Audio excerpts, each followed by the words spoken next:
안녕하십니까? 영예이치뉴스 허주아입니다. 이번 시간에는 화성시 봉담 주변에 숨겨진 명소인 수인선 협계터널을 알려드리겠습니다. 먼저 수인선 협계터널은 봉담 수영리와 오목천역 사이에 있는데 지리적 접근성도 좋고 가벼운 마음으로 산책이나 운동도 할 수 있는 곳입니다. 1. 역사적 배경 1930년대 일제강점기 조선총 독부는 한반도의 자원 수탈과 물자 운송을 위한 철도망 확충을 적극적으로 추진했습니다. 특히 인천항은 일본과의 무역에서 핵심적인 역할을 하는 항구였기에 인천과 내륙을 연결하는 철도 노선의 필요성이 매우 컸습니다. 1937년에 착공된 수인선은 이러한 배경에서 탄생했습니다. 수원과 인천을 잇는 이 노선은 경제성과 지형적 특성을 고려하여 협계철도로 건설되었습니다. 당시 표준계 철도에 비해 건설 비용이 저렴하고 좁은 지형에서도 설치가 용이한 협계철도가 선택된 것입니다. 특히 주목할 만한 점은 수인선 건설 당시의 사회경제적 상황입니다. 1930년대 후반은 일제가 중일 전쟁을 일으키고 전시체제로 돌입하던 시기였습니다. 군수물자와 식량의 운송이 더욱 중요해졌고 이는 수인선 건설을 서두르게 된 배경이 되었습니다. 오목천역 인근의 협계터널은 이러한 시대적 상황 속에서 건설되었습니다. 터널 공사에는 당시 일본의 최신 터널 건설 기술이 적용되었으며 많은 조선인 노동자들이 동원되었습니다. 이들의 노고로 만들어진 터널은 뛰어난 완성도를 자랑했으며 80년이 넘는 세월이 지난 지금까지도 그 견고함을 유지하고 있습니다. 수인선 협계철도는 개통 이후 지역 발전에 큰 영향을 미쳤습니다. 인천항을 통해 들어오는 각종 물자들이 수원을 거쳐 경기 남부 지역으로 운송되었고 반대로 수원과 그 인근 지역의 농산물이 인천으로 운송되어 수출되었습니다. 이러한 물류 운송은 지역 경제 발전의 중요한 동력이 되었습니다. 또한 수인선은 여객 운송에서도 중요한 역할을 했습니다. 당시로서는 드문 대중교통 수단이었던 철도는 지역 주민들의 일상생활에 없어서는 안 될 존재였습니다. 통학, 통근, 장사 등 다양한 목적으로 수인선을 이용했던 사람들의 이야기는 지금도 지역의 중요한 구술사 자료로 남아 있습니다. 이처럼 오목천역 협계터널은 단순한 교통시설물이 아닌 한국 근대사의 중요한 단면을 보여주는 역사적 증거물입니다. 일제강점기의 수탈 역사와 함께 이를 극복하고 발전의 동력으로 삼았던 우리 민족의 저력도 함께 보여주는 소중한 문화유산이라고 할 수 있습니다. 2. 기술적 특징 오목천역 협계터널의 가장 큰 특징은 그 규모와 구조에 있습니다. 터널의 폭은 협계철도의 계간에 맞춰 좁게 설계되었으며 높이는 당시 운행되던 증기기관차의 크기를 고려해 설계되었습니다. 터널 내부는 마제형 단면을 가지고 있는데 이는 당시 일본에서 주로 사용하던 터널 설계 방식을 따른 것입니다. 마제형 단면은 하중을 효과적으로 분산시켜 터널의 안정성을 높이는 장점이 있습니다. 건설에 사용된 자재들도 주목할 만합니다. 터널 벽체는 현지에서 채취한 화강암을 정교하게 다듬어 쌓았으며 아치부 상단에는 벽돌을 사용했습니다. 이러한 혼합 공법은 당시 최신 기술이었으며 80년이 넘는 세월이 지난 지금까지도 그 견고함을 유지하고 있습니다. 3. 운영과 변천 수인선은 1937년 개통 이후 파란만장한 역사를 겪었습니다. 처음 운행을 시작했을 때는 하루 4회 왕복 운행으로 시작했는데 증기기관차가 끄는 낡은 객차에서 흔들리는 맛이 꽤 있었다고 합니다. 당시 승객들은 이를 오마차라고 부르며 애정 어린 별명을 붙여주기도 했습니다. 1940년대부터 1960년대는 수인선의 전성기였습니다. 특히 재미있는 것은 당시 열차의 느린 속도 때문에 생겨난 독특한 풍경들입니다. 시속 30km 정도로 달리는 열차는 걸어가는 사람보다 조금 빠른 정도였죠. 승객들은 달리는 열차에서 뛰어내려 들꽃을 따거나 산딸기를 따먹고 다시 열차를 따라잡아 타는 것이 가능했다고 합니다. 또 다른 재미있는 이야기로는 인천 장날 특급 열차 이야기가 있습니다. 인천 장날이면 수원과 주변 지역의 상인들이 짐을 잔뜩 싣고 장사를 하러 갔는데 이때는 평소보다 객차를 더 연결해 운행했습니다. 닭장, 채소 바구니, 심지어 염소까지 객차에 실어 나르는 진풍경이 연출되었다고 합니다. 1950년대에는 한국 전쟁으로 인한 피난민 수송에도 중요한 역할을 했습니다. 당시 많은 피난민들이 인천항을 통해 남쪽으로 이동했는데 수인선은 이들의 생명줄 역할을 했습니다. 객차 지붕 위에까지 사람들이 올라타는 위험한 상황도 있었다고 합니다.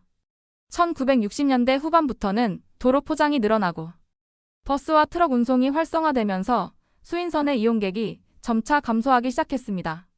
하지만 이 시기에도 수인선만의 독특한 매력은 여전했습니다.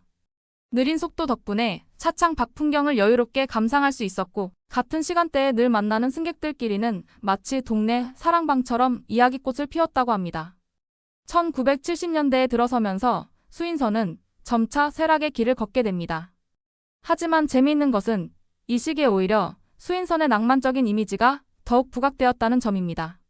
느린 협기 열차는 각박한 도시화 속에서 향수를 자극하는 존재가 되었고, 많은 사진작가들이 이를 기록으로 남겼습니다. 결국 1995년 수인선 협계철도는 58년간의 운영을 마감하게 됩니다. 마지막 운행 날에는 많은 지역 주민들이 나와 작별 인사를 했다고 합니다. 어떤 할머니는 눈물을 흘리며 내 청춘이 저기 실려가는구나라고 말씀하셨다는 일화도 전해집니다. 2020년 수인선은 현대식 복선 전철로 새롭게 태어났지만 오목천역 협계터널은 여전히 옛 모습을 간직한 채 그 자리에 남아 있습니다. 시간이 멈춘 듯한 이 터널은 이제 근대문화유산으로서 새로운 가치를 인정받고 있습니다. 4. 현대적 가치와 보존. 2020년 수인선은 현대식 복선 전철로 새롭게 태어났습니다. 새로운 노선은 기존의 협계터널과는 다른 경로로 건설되었지만 오래된 협계터널은 그대로 보존되었습니다. 이 터널이 보존된 이유는 그것이 가진 다양한 가치 때문입니다. 첫째, 역사적 가치입니다. 이 터널은 일제강점기 산업화의 증거이자 한국 철도 역사의 중요한 부분입니다. 터널의 건설 기법과 사용된 자재들은 당시의 기술 수준을 보여주는 귀중한 자료입니다. 둘째, 건축학적 가치입니다. 화강암과 벽돌을 혼용한 건설 방식, 마제형 단면, 설계 등은 근대 건축의 특징을 잘 보여줍니다. 80년이 넘는 세월 동안 그 형태를 유지하고 있다는 점도 놀랍습니다. 셋째, 문화적 가치입니다. 이 터널은 지역 주민들의 삶과 밀접하게 연관된 공간이었습니다. 많은 이들의 추억이 담긴 장소이자 지역의 정체성을 형성하는 중요한 문화유산입니다. 5.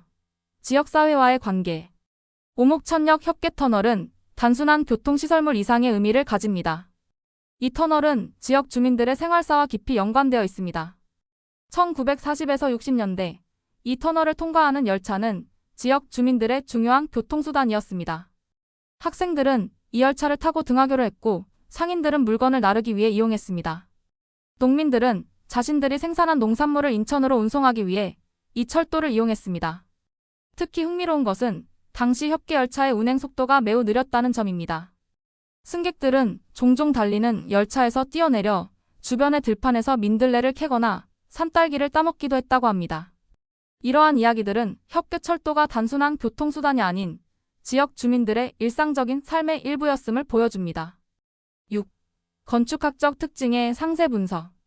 오목천역 협계터널의 건축학적 특징을 더 자세히 살펴보면 당시의 선진적인 터널 건설 기술을 확인할 수 있습니다.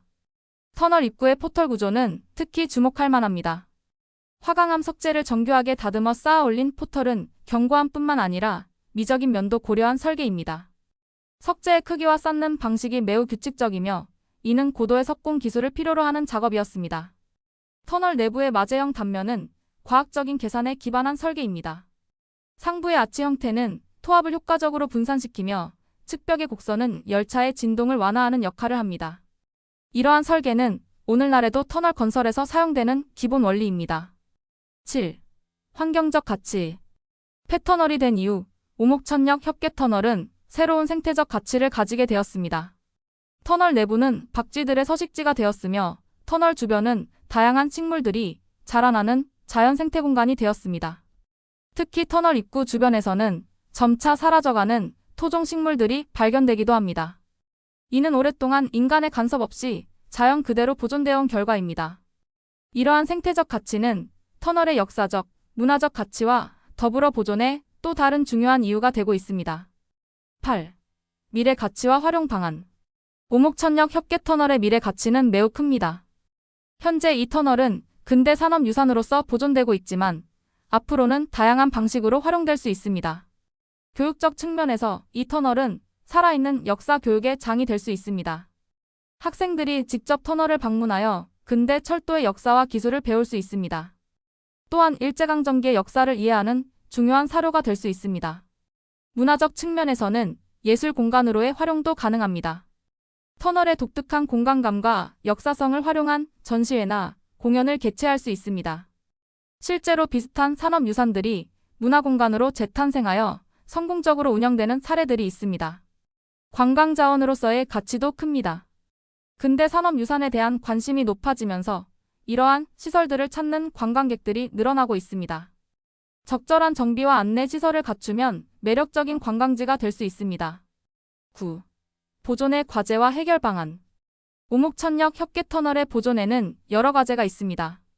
오래된 구조물인 만큼 안전성 확보가 가장 중요한 과제입니다. 정기적인 안전 점검과 필요한 보강 작업이 이루어져야 합니다. 또한 터널의 역사적 가치를 훼손하지 않으면서 보존하는 것도 중요한 과제입니다. 현대적인 보강 기술을 사용하되 원형을 최대한 유지하는 방향으로 보존 작업이 이루어져야 합니다. 이를 위해서는 전문가들의 지속적인 연구와 모니터링이 필요합니다. 터널의 구조적 안정성, 주변 환경과의 관계, 문화재로서의 가치 등 다양한 측면에서의 연구가 필요합니다. 오목천역 협계터널은 단순한 교통시설물이 아닙니다. 이 터널은 한국 근대사의 중요한 증거이자 뛰어난 기술력을 보여주는 건축물이며 지역 주민들의 삶과 추억이 담긴 문화유산입니다. 더불어 이 터널은 우리에게 여러 가지 교훈을 줍니다. 당시의 기술자들이 보여준 뛰어난 건설 기술, 오랜 세월 동안 지역 주민들의 삶을 지원했던 공공 인프라로서의 역할, 그리고 시간이 흘러도 변치 않는 문화유산으로서의 가치 등입니다.